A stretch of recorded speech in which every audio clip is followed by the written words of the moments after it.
రా బహదూర్ ఇది most awaited film అని చెప్పుకోవచ్చు ఈ రీసెంట్ టైమ్స్‌లో అనమాట. ఎందుకంటే వీళ్ళు చేసుకున్న ప్రమోషన్స్ అలాంటి అండ్ వీటి ట్రైలర్ గాని, వీటి కంటెంట్ గాని నెక్స్ట్ లెవెల్ ఉండే అనమాట. హైప్ కూడా చాలా మంచిగా క్రేజ్‌గా అయితే అయిందని చెప్పుకోవచ్చు.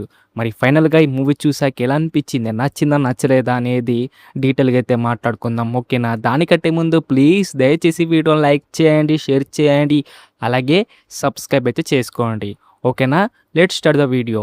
ప్లాట్ విషయానికి వస్తే రా బహదూర్‌కి ఒక కొడుకైతే ఉంటాడనమాట. అసలు ఈయన కొడుకా? కాదా? అనేది ఒకటనమాట. అలాగే ఇంకో ప్రాబ్లమ్ అయితే ఉంటుంది. అసలు ఆ ప్రాబ్లమ్ ఏంటిది? ఆ ప్రాబ్లమ్ వచ్చిన తర్వాత ఈయనకి ఏమేమి జరిగినాయి? లాస్ట్‌కి ఆ ప్రాబ్లమ్ అనేది సాల్వ్ అయిందా? లేదా? అనేది బేసిక్ ప్లాట్ అనమాట. చాలా సింపుల్ ప్లాట్ అని చెప్పుకోవచ్చు. అండ్ సింపుల్ లైన్ కూడా చెప్పుకోవచ్చు భయ్యా. మరి ప్లస్ పాయింట్ గురించి, మైనస్ పాయింట్ గురించి మాట్లాడుకుందామా?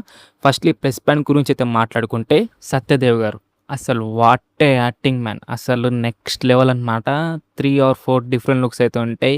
ఆ డిఫరెంట్ లుక్స్‌లో కూడా అసలు నెక్స్ట్ లెవెల్ యాక్టింగ్ చేశారనమాట. డైలాగ్ డెలివరీ గాని అసలు చెప్పలేను బ్రో. అసలు మాస్టర్ పీస్ అని చెప్పుకోవచ్చు ఆయన యాక్టింగ్ అనేది. అండ్ వన్ మ్యాన్ షో భయ్యా. చాలా అంటే చాలా మంచిగా యాక్టింగ్ అనేది చేశారనిపించింది. అండ్ ఆయన వల్లనే మూవీ అంతా చూడడం జరిగిందనమాట. అంత బాగా అయితే యాక్టింగ్ అయితే చేశారు భయ్యా. ప్రీ ఇంటర్వెల్ నుంచెల్లి అసలైన స్టోరీ అనేది స్టార్ట్ అవుతుందనమాట. అసలు మన హీరో గారికి ప్రాబ్లమ్ ఏంటిది? అసలు ఏం జరిగిందనేది స్టార్ట్ అవుతుంది భయ్యా. ఆ డ్రామాకి గాని, ఆ స్క్రీన్ ప్లే గాని, ట్విస్ట్ అండ్ టర్న్స్ గాని చాలా మంచిగా తీసుకెళ్తారనమాట.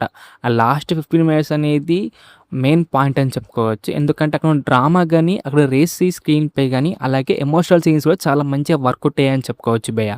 అండ్ ట్విస్ట్ అయితే మైండ్ బ్లోయింగ్ భయ్యా. క్లైమాక్స్ ట్విస్ట్ అనేది. డైరెక్టర్ వెంకటేష్ మహా ఈయన చెప్పాలనుకున్న స్టోరీ పాయింట్ అనేది కరెక్ట్‌గా అయితే చెప్పారనమాట. అలాగే ఈ మూవీ అనేది అందరికి వర్కౌట్ అవుతుందా అంటే చెప్పలేను భయ్యా. డిపెండ్స్ ఆన్ మైండ్ అని చెప్పుకోవచ్చు. కొంతమందికి వర్కౌట్ అవ్వచ్చు. కొంతమందికి వర్కౌట్ కాకపోవచ్చు అనమాట. ఎందుకంటే ఇలాంటి స్క్రీన్ ప్లే, ఇలాంటి స్టోరీస్ అనేది మన తెలుగు ఫిలిమ్స్‌లో ఫస్ట్ టైమ్ అని చెప్పుకోవచ్చు. ఆయన అటెంప్ట్ చేశారు. అందుకే కొంతమందికి వర్కౌట్ అవ్వచ్చు. కొంతమందికి వర్కౌట్ కాకపోవచ్చు అని చెప్పుకోవచ్చు. అండ్ సినిమాటోగ్రఫీ కానీ, ఆర్ట్ వర్క్ కానీ, ప్రొడక్షన్ క్వాలిటీస్ కానీ, అండ్ బీజిఎం గాని అన్నీ కూడా టాప్ నాచ్ అయితే ఉన్నాయన్నమాట. ఎక్కడ కూడా మైనస్ పాయింట్ అనేది దొరకలేదు. ఎందుకంటే అంతా బాగున్నాయి.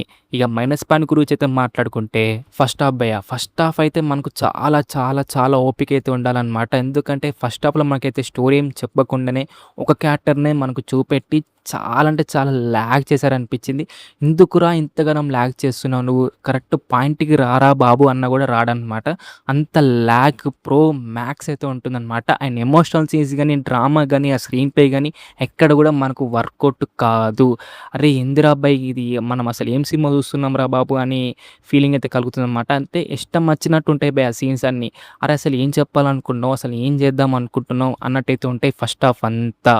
అందుకే నాకు ఫస్ట్ హాఫ్ అనేది వర్కౌట్ కాలేదు. ఇక ఓవరాల్‌గా ఎలా ఉందిరా అంటే ఫస్ట్ హాఫ్ అయితే అస్సలు నచ్చలేదు. సెకండ్ హాఫ్ అయితే నచ్చిందనమాట. ఓవరాల్‌గా అయితే యావరేజ్ అనిపించింది మూవీ అయితే. మరి ఇది డార్లింగ్స్ మరి 'రా బహదూర్' మూవీ రివ్యూ అనమాట. ఎలా అనిపించింది రివ్యూ? నచ్చిందా? నచ్చలేదా?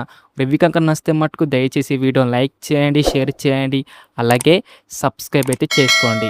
ఓకేనా? నెక్స్ట్ వీడియోలో అయితే కలుసుకుందాం. By by darlings.